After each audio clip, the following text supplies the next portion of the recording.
कबीर मनीषी ये पर्याय है। पुण्यात्माओं, ये दयानंद के चेले कहते हैं रामपाल ने ना तो संस्कृत आती है ना वो विशुद्ध रूप से उच्चारण कर पाता। अरे भले आदमियों, जैसे कोई बालक है, छोटा सा बच्चा तोतला बोलता हो तो माँ उसकी सारी भाषा समझती है। भी केव चाव है, दूध मांगे है, रोटी मांगे है, रोटी कहेगा तो भी माँ समझ जाएगी रोटी मांगे है, दूध दू करेगा तो भी समझ जाएगी दूध मांगे है। तो नो समझ लो, दास उस परमात्मा का बालक है और मेरा परमात्मा मेरी सारी भाषा समझता है। और इन आचार्यों ने और इन विद्वानों ने, दयानंद के चेलिया ने सारी उम्र खोदी गछामी गछामी करता ने। और ये दयानंद के चेले ने कहे रामपाल ने वैदिक रीति से वेद नहीं पढ़े, ये दयानंद तुमने पढ़ रखे वेद काट दी टाट, ज्ञान भर दिया, कख भी नहीं पता इन लोगों को। और सबसे बड़ी खुशी तो ये मनानी चाहिए, इनको कुछ अकल आनी चाहिए जो विरोध कर रहे हैं दास का, कि ये कहते हैं रामपाल ने संस्कृत नहीं आती और ये सारे ग्रंथ खोल के दर दिए। तो यही दिमाग से काम ले लो, हु इज रामपाल। दर्शकों, ये है ऋग्वेद मंडल नंबर 9 के सूक्त 86 का मंत्र नंबर 26, जिस पर इन महंतों और आचार्यों ने विरोध जताया है। आप इस मंत्र की मूल संस्कृत में स्पष्ट देख सकते हैं। यहाँ कवि नहीं बल्कि कबीर लिखा है। आप इस शब्द को कभी पढ़ ही नहीं सकते, ये कबीर ही बोला जाएगा। यदि इसको ऐसे विसर्ग के साथ भी लिखा जाएगा तो भी ये कबीर पढ़ा जाएगा, क्योंकि मूल संस्कृत में कवि नहीं लिखा, कबीर लिखा है। दर्शकों, संत रामपाल जी महाराज ने अथर्व वेदकांड नंबर 4 अनुवाक नंबर 1 के मंत्र नंबर 7 में लिखे कबीर देव को तथा ऋग्वेद मंडल नंबर 9 के सूक्त नंबर 20 के मंत्र नंबर 1 में लिखे कबीर देव को कबीर परमात्मा क्यों कहा है, आइए आपको एक और प्रमाण के माध्यम से समझाते हैं। दर्शकों, जिस प्रकार तुलसीदास जी ने रामचरितमानस की इस चौपाई में वेद को वेद बोला है, यानी अपनी स्थानीय भाषा में तुलसीदास जी वह शब्द को ब बोलते थे, इसलिए तुलसीदास जी वेद को वेद बोलते थे, वैसे ही संत रामपाल जी महाराज कबीर को कबीर बोलते हैं। अब रही बात कबीर को परमात्मा क्यों कहते हैं, इसके लिए आर्य समाज द्वारा अनुवादित वेदों के इस अग्नि शब्द के अर्थ पर गौर फरमाइएगा, जिसमें अग्नि शब्द का अर्थ परमात्मा है। ये देखिए वेदों में कितनी जगह पर अग्नि का अर्थ परमात्मा लिखा है।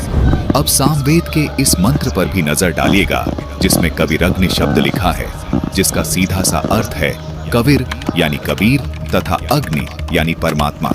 कबीर अग्नि का अर्थ हुआ कबीर परमात्मा, जिसको संत रामपाल जी महाराज कबीर परमात्मा बोलते हैं। दर्शकों, अभी आपको ये भी दिखाते हैं कि कबीर को संस्कृत में कबीर ही लिखा जाता है। आपको इन्हीं संस्कृत के विद्वानों के द्वारा कबीर को संस्कृत में कबीर लिखने का प्रमाण दिखाते हैं। ये है अगस्त्य संहिता, जिसके संपादक हैं पंडित भवनाथ झा। इसके प्रस्तावना पेज पर ही इन्होंने स्वीकार संस्कृत में कबीर लिखने का प्रमाण दिखाते हैं। ये है अगस्त्य संहिता, जिसके संपादक हैं पंडित भवनाथ झा। इसके प्रस्तावना पेज पर ही इन्होंने स्वीकार किया है प्रथम 131वें अध्याय में रामानंद आचार्य के अवतार का उपक्रम वर्णित है तथा 132वें अध्याय में श्री रामानंद आचार्य जी के सभी 12 शिष्यों अर्थात 12 शिष्यों के साथ उनके अवतार ग्रहण का वर्णन है। दर्शकों, इस लेख से हम आपको सिर्फ इतना स्पष्ट करना चाहते हैं कि इन्हीं संस्कृत के विद्वानों ने कबीर को संस्कृत में कबीर लिखा है। ये तो सर्वविदित है कि कबीर जी स्वामी रामानंद जी के शिष्य थे। उसी के विषय में इस पुस्तक में एक लेख है। आइए हम उस लेख पर चलते हैं। देखिए इस लेख में इन्होंने कबीर को कैसे लिखा है। ये है अगस्त्य संहिता का 266 नंबर पृष्ठ। इस पृष्ठ पर 40 नंबर श्लोक में कबीर जी को कबीर करके लिखा है कबीर अस्तु। लिखा है प्रहलाद जी के अवतार कबीर जी हुए हैं। यहाँ स्पष्ट लिखा है कबीर। दर्शकों, कबीर जी प्रहलाद के अवतार थे या नहीं, ये बिल्कुल अलग विषय है। हम यहाँ सिर्फ आपको ये स्पष्ट करना चाहते हैं कि जिस कबीर को ये तमाम धर्म गुरु व ब्राह्मण वेदों में कबीर मानने से इनकार करते हैं, उसी कबीर को ये ब्राह्मण स्वयं संस्कृत में कबीर लिखते हैं। अब आप ही विचार कीजिए, अगर संत रामपाल जी महाराज वेदों में लिखे कबीर को कबीर परमात्मा बोलते हैं तो क्या गलत बोलते हैं, जबकि उन्होंने कबीर साहिब जी के परमात्मा होने के सैकड़ों प्रमाण दिए हैं। आइए आपको पंडित सुदर्शन जी द्वारा किए गए इस श्लोक का अनुवाद भी दिखाते हैं। ये देखिए, ये वही अगस्त्य संहिता का 40 नंबर श्लोक है। इसमें कबीर का अर्थ ये देखिए, कबीर ही किया है, यानी कबीर ही कबीर है, यानी परमात्मा का वास्तविक नाम कबीर है, जिसको संत भाषा में कबीर बोला जाता है। तो दर्शकों, आप देख सकते हैं संस्कृत के इन विद्वानों के द्वारा ही कबीर का अर्थ कबीर ही किया गया है। दर्शकों, अभी आपको श्री वैष्णव मताब्ज भास्कर से भी प्रमाण दिखाते हैं, जिसके पृष्ठ 16 पर कबीर जी को श्री कबीर दास लिखा है। देखिए, यहाँ स्पष्ट लिखा है कबीर दास, यहाँ कबीर दास की जगह कबीर दास लिखा है। दर्शकों, इससे स्पष्ट होता है कि कबीर और कबीर एक ही परमात्मा का बोध करवा रहे हैं। वेदों में जिसको कबीर लिखा है, संतों ने उसको अपनी स्थानीय भाषा में कबीर बोला है। ये बात स्वयं कबीर परमात्मा ने भी प्रमाणित करके लिखी है। आपको कबीर सागर के बोध सागर के जीव धर्म बोध अध्याय के पृष्ठ 2047 से भी प्रमाण दिखाते हैं कि कबीर परमात्मा ने स्वयं ये स्पष्ट किया है कि कबीर शब्द अरबी और संस्कृत भाषा मिश्रित होने से कबीर बना है। दर्शकों, अब आपको एक और प्रमाण दिखाते हैं। ये है पुस्तक कबीर साहिब की साखी ग्रंथ द्वितीय भाग। इसके पृष्ठ 165 पर आप देख सकते हैं कि इसमें कबीर को कबीर भी लिखा है, कबीर भी लिखा है और कबीरा भी लिखा है। ये पुस्तक ना तो संत रामपाल जी महाराज ने लिखी है और न ही उन्होंने छपवाई है। इन सभी प्रमाणों से सिद्ध हो जाता है कि वेदों में जहां पर भी कबीर शब्द लिखा है, वो कबीर परमात्मा के लिए ही लिखा गया है। दर्शकों, हमें इन प्रमाणों की कोई आवश्यकता नहीं थी। सिर्फ आपका भ्रम निवारण करने के लिए हमने ये प्रमाण दिखाए, क्योंकि संत रामपाल जी महाराज ने अपने सत्संग प्रवचनों में सैकड़ों उदाहरणों के माध्यम से ये स्पष्ट किया हुआ है कि ये कबीर देव ही कबीर परमात्मा है। दर्शकों, समझदार व्यक्ति के लिए इतना ही काफी है।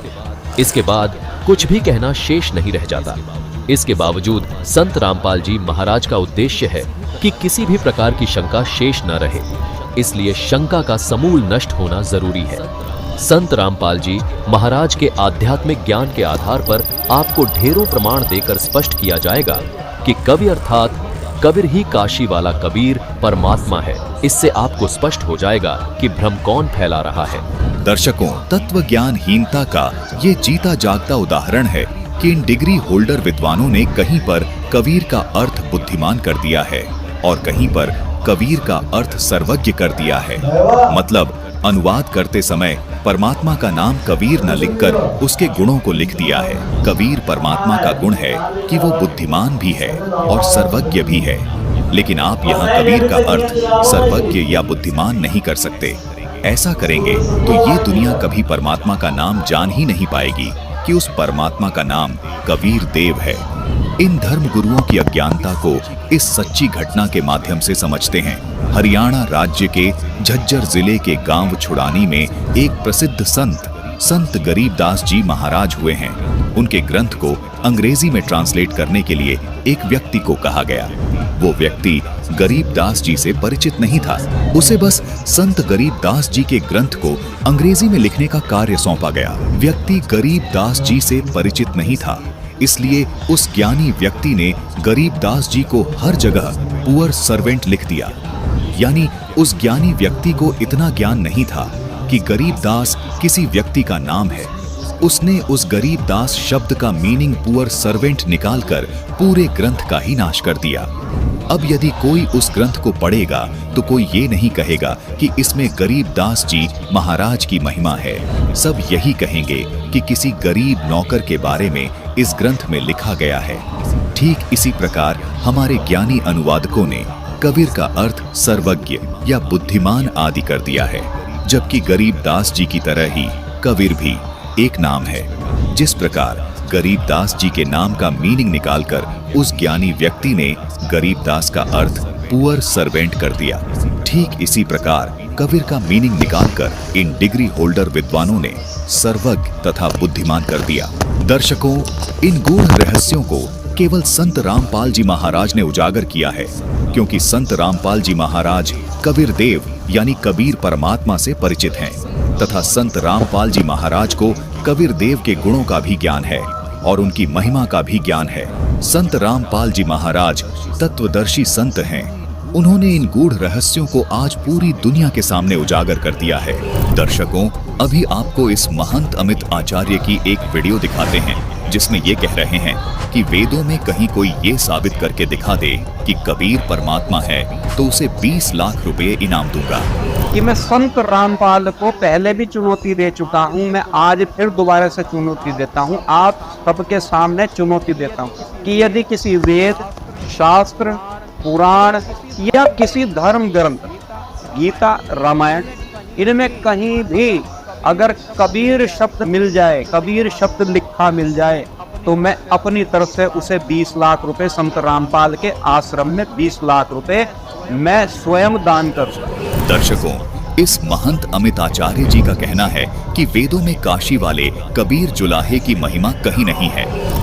उस ईश्वर की उपासना करो, लेकिन किसी मुसलमान जुलाहे को भगवान बनाने का प्रयास मत करो। जबरदस्ती उसे वेदों के अंदर जबरदस्ती से प्रवेश कराने का प्रयास मत करो और हिंदू धर्म का अपमान कराने का प्रयास मत करो। हम धमकी से किसी से नहीं डरते, धमकी से किसी से नहीं डरते।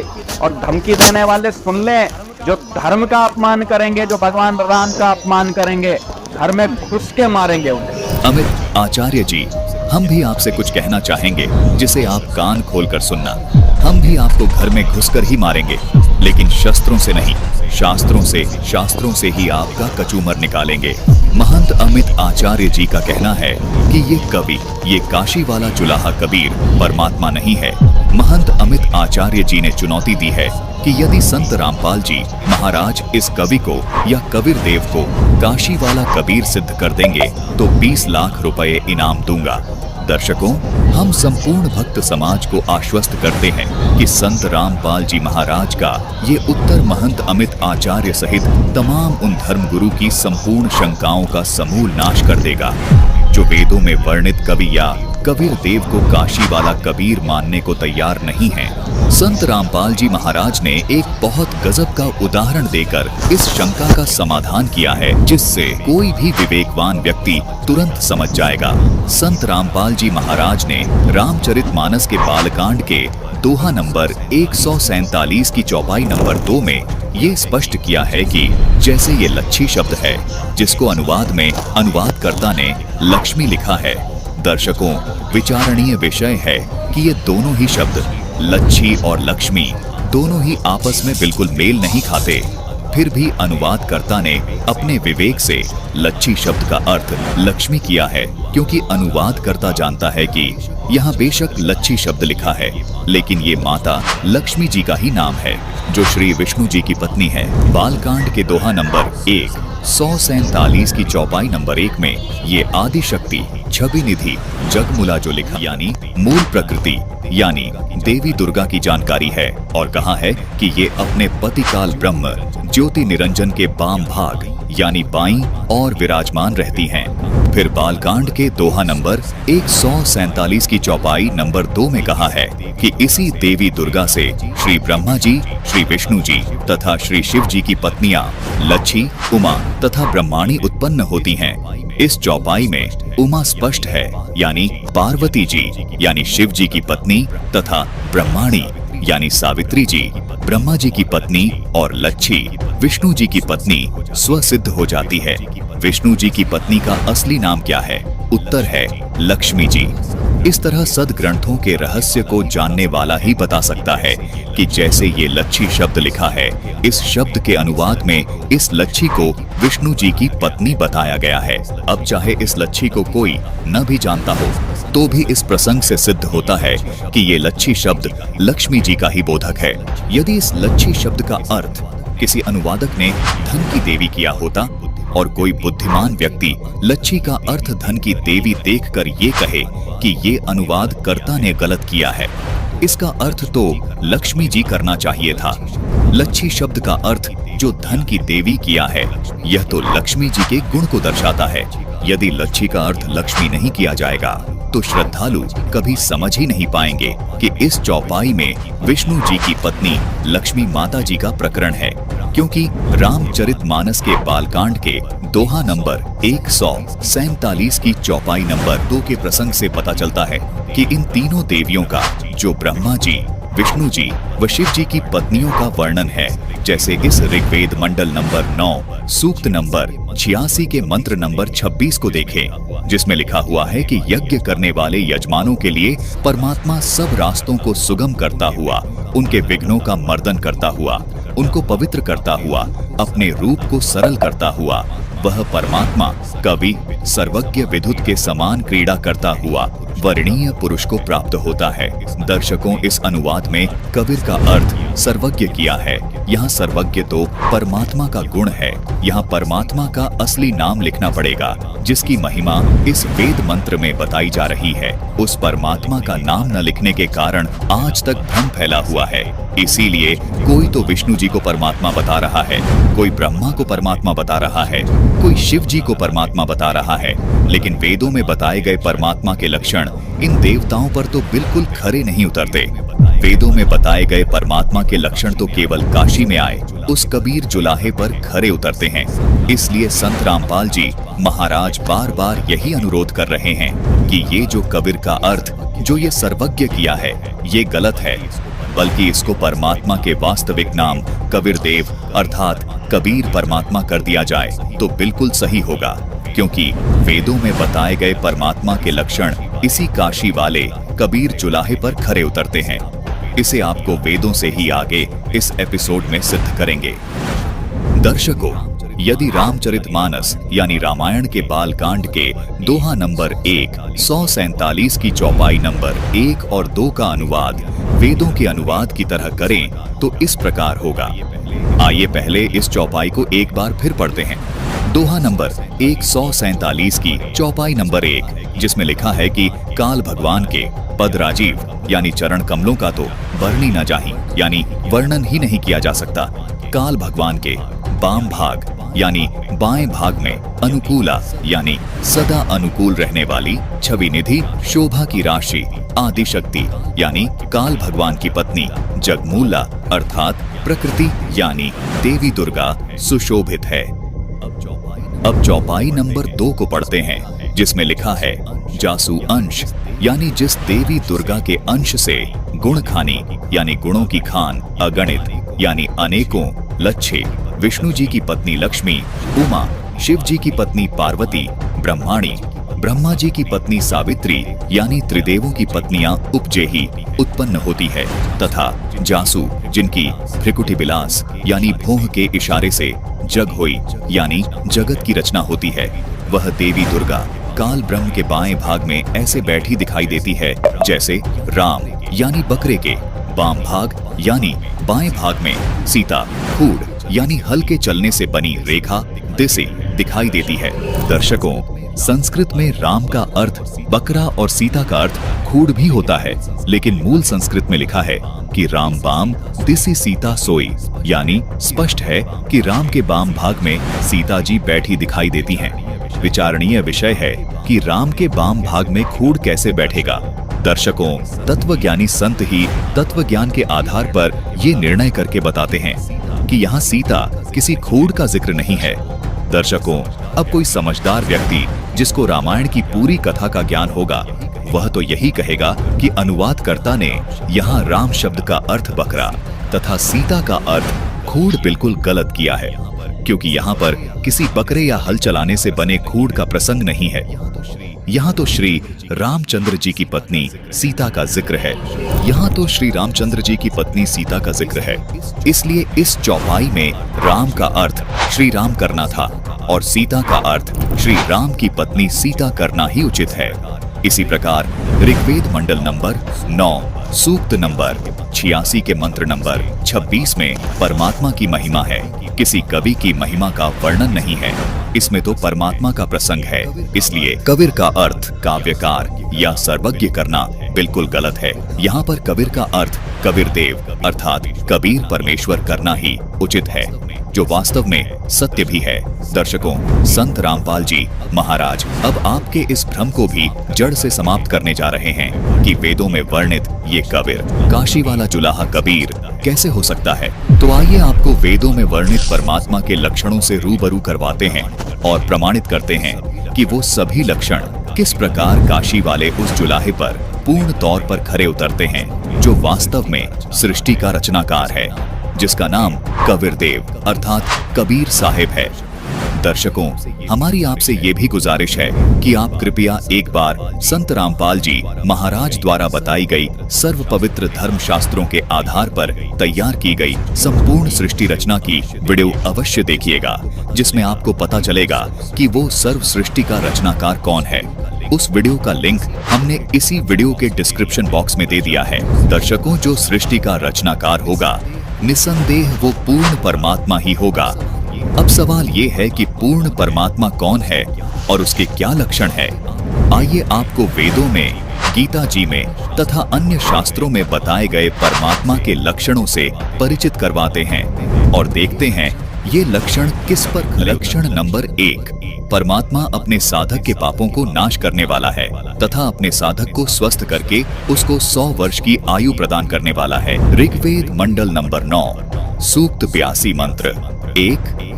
ऋग्वेद मंडल नंबर 10 सूक्त 161 मंत्र 2। ऋग्वेद मंडल नंबर 9 सूक्त 80 मंत्र 2। इन मंत्रों में बताया गया ये लक्षण केवल कबीर परमात्मा पर खरा उतरता है। कबीर जी ने पाप कर्मों से पीड़ित दिल्ली के बादशाह सिकंदर लोधी के जलन के रोग को खत्म किया, जिस रोग का इलाज उन्होंने सब पीर फकीरों से करवा लिया था, लेकिन कोई आराम नहीं मिला था। लेकिन कबीर परमात्मा के आशीर्वाद देने मात्र से उनका जलन का रोग खत्म हो गया था। कबीर परमात्मा की लीलाओं में देखने को मिलता है कि उन्होंने कमाल को जीवित किया, कमाली नाम की लड़की को जीवित किया, सेऊ नाम के लड़के को जीवित किया, रामानंद ब्राह्मण को जीवित किया, जिसकी गर्दन दिल्ली के बादशाह ने काट दी थी। इस प्रकार की बहुत सारी लीलाएं ये दर्शाती हैं कि कबीर परमात्मा ने पाप कर्मों से ग्रस्त लोगों के पाप कर्म नष्ट किए और उनको स्वस्थ किया। ये गेम है चैंपियंस का। परमात्मा पूर्ण मोक्षदायक है। कबीर परमात्मा के आई विटनेस गरीबदास जी ने जब कबीर जी को सब लोगों के ऊपर विराजमान देखा तो अपने सूक्ष्म वेद में वाणी लिखी कि अर्श कुर्स पर सफेद गुमट है, जहां कबीर सतगुरु का डेरा। लक्षण नंबर 4, परमात्मा ऊपर के जिस लोक में विराजमान है वहां राजा के समान बैठा है, यानी देखने में राजा के समान दर्शनीय है। ऋग्वेद मंडल नंबर 9 सूक्त 82 मंत्र 1। दर्शकों, इस मंत्र में बताया गया ये लक्षण भी कबीर साहिब जी पर ही खरा उतरता है। गरीबदास जी महाराज की वाणी में प्रमाण है कि आदि रमैनी अदली सारा, जा दिन होते धूं धूं कारा, सतपुरुष कीन्हा प्रकाशा, हम होते तख्त कबीर खवासा। लक्षण नंबर 5, परमात्मा यथार्थ अध्यात्म ज्ञान यानी सूक्ष्म वेद बताने के लिए अपने धाम से सहशरीर चलकर पृथ्वी पर आता है तथा अच्छी आत्माओं को मिलता है, उनके संकटों का मर्दन करता है। ऋग्वेद मंडल 9 सूक्त 86 मंत्र 26। दर्शकों, इस मंत्र में बताया गया ये लक्षण भी कबीर साहिब जी पर खरा उतरता है। कबीर जी अपना ज्ञान बताने के लिए समय समय पर पृथ्वी लोक पर आए हैं और नानक जी, गरीबदास जी, धर्मदास जी, मल्लूकदास जी और संत रामपाल जी महाराज जैसे महापुरुषों को आकर मिले हैं। लक्षण नंबर 6, परमात्मा शिशु रूप में सहशरीर पृथ्वी पर जाकर जल के अंदर कमल के फूल पर प्रकट होता है, जिस कारण से उसे सत्यनारायण भी कहा जाता है। सत्यनारायण का मतलब है वह अविनाशी परमात्मा जो जल में आकर प्रकट होता है। ऋग्वेद मंडल नंबर 9 सूक्त 1 मंत्र 8 तथा कबीर वाणी में प्रमाण है कि गगन मंडल से उतरे सतगुरु सत कबीर, जलज माही पोड़न किए, दोहु दीनन के पीर। दर्शकों, यह लक्षण भी कबीर परमात्मा काशी वाले जुलाहे पर ही खरा उतरता है, क्योंकि सर्वविदित है कि कबीर जी नीरू और नीमा नाम के जुलाहे दंपति को लहर तारा तालाब में कमल के फूल पर जल में मिले थे। कुछ लोग विष्णु जी को सत्यनारायण मानते हैं, जबकि विष्णु जी ना तो अविनाशी हैं और ना ही जल पर प्रकट होते हैं, बल्कि वह तो वहीं जल में ही रहते हैं। इसलिए सत्यनारायण विष्णु जी नहीं बल्कि कबीर परमात्मा है। लक्षण नंबर 7, परमात्मा जब शिशु रूप में लीला करने आता है तब उसकी परवरिश की लीला कवारी गायों के दूध से होती है। ऋग्वेद मंडल नंबर 9 सूक्त एक मंत्र 9। कबीर परमात्मा की परवरिश की लीला कुंवारी गाय के दूध से होती है। यही प्रमाण कबीर सागर के ज्ञान सागर पृष्ठ 74 पर भी है। यही प्रमाण अमर ग्रंथ यानी सूक्ष्म वेद में भी है कि कबीर परमात्मा की परवरिश अन्न ब्याही गाय के दूध से होती है, अर्थात कुंवारी गाय के दूध से होती है। दर्शकों, कबीर सागर और वेदों के इन मंत्रों ने स्पष्ट कर दिया कि ये लक्षण भी कबीर परमात्मा पर ही खरा उतरता है, क्योंकि कबीर जी के जीवन परिचय में प्रमाण मिलता है कि शिशु रूप में उनकी परवरिश कुंवारी गाय के दूध से हुई थी। लक्षण नंबर 8, परम अक्षर ब्रह्म यानी वह परमात्मा तत्व ज्ञान का प्रचार अपने मुख कमल से कवियों की तरह दोहों, चौपाइयों, साखियों, शब्दों और कविताओं के द्वारा अपने मुख कमल से बोलता है, जिस कारण से एक प्रसिद्ध कवि की उपाधि भी प्राप्त करता है। लेकिन वह होता परम अक्षर ब्रह्म ही है, यानी वह कबीर परमेश्वर ही है। प्रमाण ऋग्वेद मंडल नंबर 9 सूक्त 96 मंत्र 16, 17, 18 इन मंत्रों में बताया गया ये लक्षण भी कबीर परमात्मा पर खरा उतरता है, क्योंकि इसी कबीर काशी वाले चुलाहे ने कवियों की तरह आचरण करते हुए अपने ज्ञान को कविताओं, दोहों और साखियों के माध्यम से अपने मुख कमल से बताया था, जिस कारण लोग उन्हें आज भी एक प्रसिद्ध कवि मानते हैं। लक्षण नंबर 9, परमात्मा कवियों की तरह आचरण करता हुआ पृथ्वी पर विचरण करता है तथा वाणी बोल बोल कर साधकों को अपनी भक्ति करने की प्रेरणा करता है तथा मोक्ष मार्ग के यथार्थ नामों का ज्ञान करवाता है। प्रमाण ऋग्वेद मंडल नंबर 9 सूक्त 94 मंत्र 1, ऋग्वेद मंडल नंबर 9 सूक्त 95 मंत्र 2, श्रीमद् भगवत गीता अध्याय 4 श्लोक 32। ये लक्षण भी कबीर परमात्मा पर ही खरा उतरता है, क्योंकि सभी जानते हैं कि कबीर जी ने अपना संपूर्ण ज्ञान कवियों की तरह कबीर वाणी में घूम घूम कर भक्त समाज को बताया था तथा अपनी वाणियों के माध्यम से यथार्थ नामों को उजागर किया था। संत गरीब दास जी महाराज की वाणी में प्रमाण है कि सोहम शब्द हम जग में लाए, सार शब्द हम गुप्त छिपाए।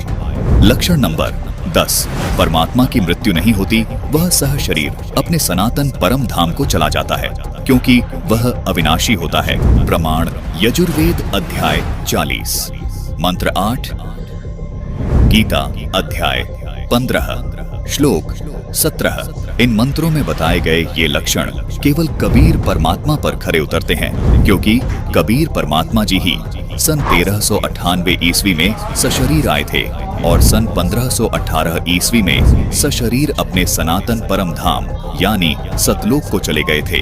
यही प्रमाण कबीर सागर के अगम निगम बोध खंड में पृष्ठ 41 पर भी है।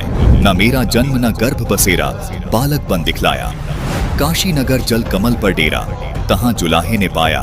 गरीबदास जी महाराज ने सूक्ष्म वेद में लिखा है, गरीब जिंदा योगी जगत गुरु, मालिक मुर्शिद पीर, दोहू दीन झगड़ा मंडिया पाया नहीं शरीर। जाकू कहें कबीर जुलाहा, सब गति पूर्ण अगम अगाहा। लक्षण नंबर 11, पूर्ण परमात्मा सर्वज्ञ होता है।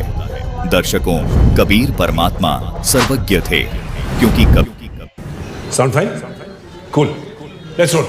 सो गाइस, फिर से चैंपियन बनने का टाइम आ गया।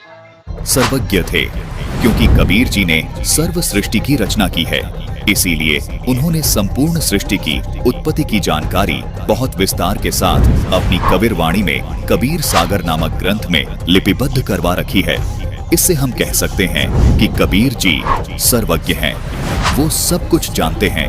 उन्होंने सभी धर्म ग्रंथों के गूढ़ रहस्यों को अपनी कबीर वाणी में बताया है तथा भूत भविष्य वर्तमान में घटने वाली घटनाओं को अपनी कबीर वाणी में बहुत विस्तार से बताया है। कबीर परमात्मा ने आज से 600 वर्ष पहले ही कबीर सागर के बोध सागर के ज्ञान बोध अध्याय के पृष्ठ 22 पर बता दिया था कि 3 पुत्र अष्टांगी जाए, ब्रह्मा विष्णु शिव नाम धराए, अर्थात ब्रह्मा विष्णु महेश की माता देवी दुर्गा है। जबकि आज तक हमारे धर्म गुरु हमको यही बताते आए थे कि ब्रह्मा विष्णु महेश के कोई माता पिता नहीं है, उनका कोई रचयिता नहीं है, उनको एक साधारण कवि व अनपढ़ जुलाहा मानकर नजरअंदाज कर दिया गया। लेकिन आज संत रामपाल जी महाराज ने अपने सदग्रंथों से ये प्रमाणित कर दिया कि कबीर जी सर्वज्ञ थे। उन्होंने जो कबीर सागर में बोला वही देवी भागवत में ज्यों का त्यों प्रमाणित है कि ब्रह्मा विष्णु महेश की माता देवी दुर्गा जी हैं।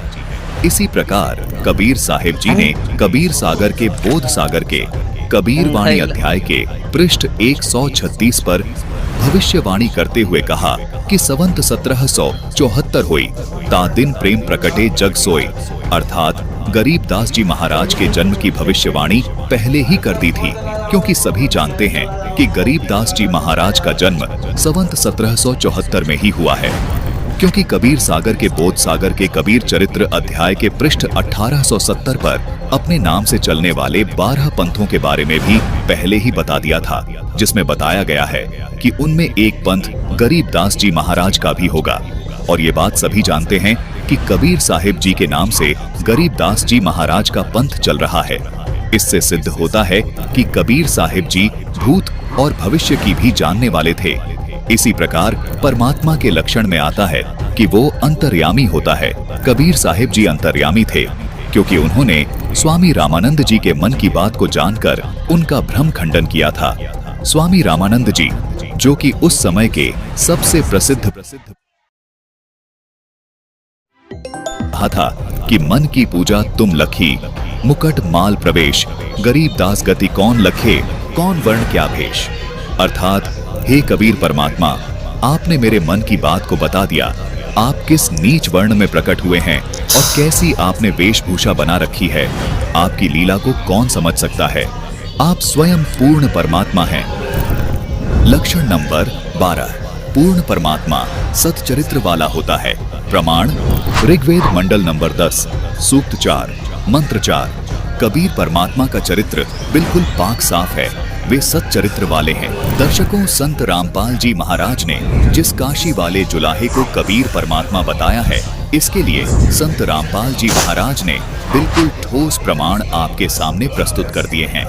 संत रामपाल जी महाराज के इन प्रमाणों का समर्थन उन प्रत्यक्ष दृष्टा यानी आई विटनेस महापुरुषों ने भी किया है, जिनमें से कुछ इस प्रकार